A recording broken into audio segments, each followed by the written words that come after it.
Eli Lilly, Bernard, titre que vous nous présentez régulièrement désormais. Wall Street voit toujours 1500 $ le titre.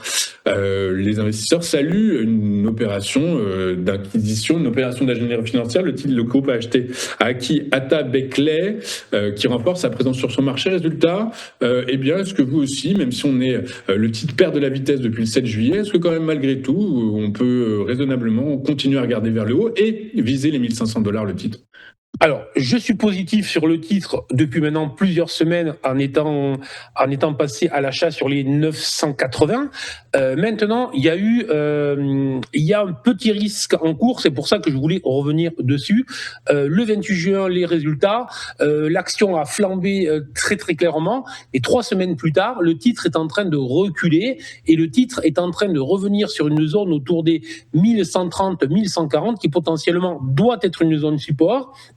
Sauf qu'il y arrive un peu brutalement, je dirais. Donc, attention, tant que cette zone-là, autour des 1130 tient, c'est positif. Mais si jamais cette zone-là venait à céder, et surtout si on venait à passer sous le support des 1080, là, à ce moment-là, pour moi, ça voudra dire que la sortie qui s'est faite fin juin est une fausse sortie, est une fausse cassure, est une fausse accélération.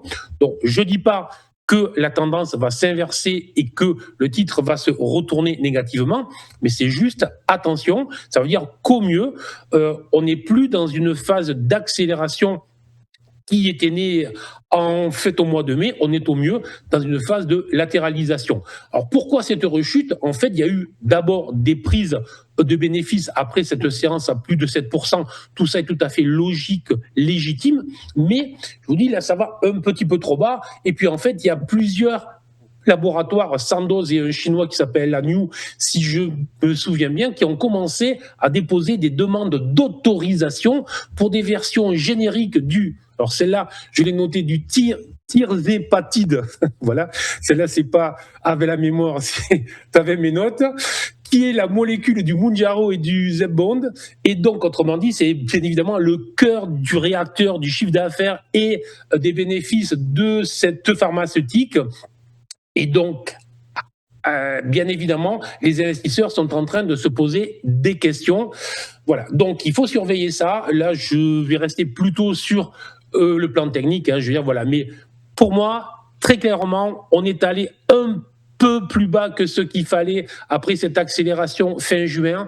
Donc, surveillez vraiment le premier gros support autour des 1120, 1130 et le dernier autour des 1080, si jamais ces deux supports, l'un après l'autre, venaient à céder, à ce moment-là, très clairement, la probabilité d'avoir une accélération dans les semaines et les mois à venir est affaiblie.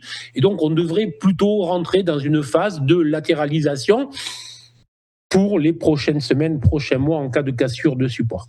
Eh ben écoutez, nous attendrons donc ces prochaines semaines pour voir et comment se comporte le titre. Merci Bernard d'avoir été avec nous. Je vous rappelle, maintenant j'ai la date, c'est jeudi prochain, jeudi 23 juillet, que vous nous présenterez votre dernier livre mis à jour, L'investisseur stratège. Écoutez, d'ici là, je vous souhaite le meilleur, Bernard, et écoutez, à jeudi prochain. De notre côté, on va marquer une courte page de publicité. Juste après, nous retrouverons les Échos de Wall Street de Ludovic Bertholat, dans lesquels il traitera de Cisco Systems et du Nasdaq. À tout de suite sur Téléfinance.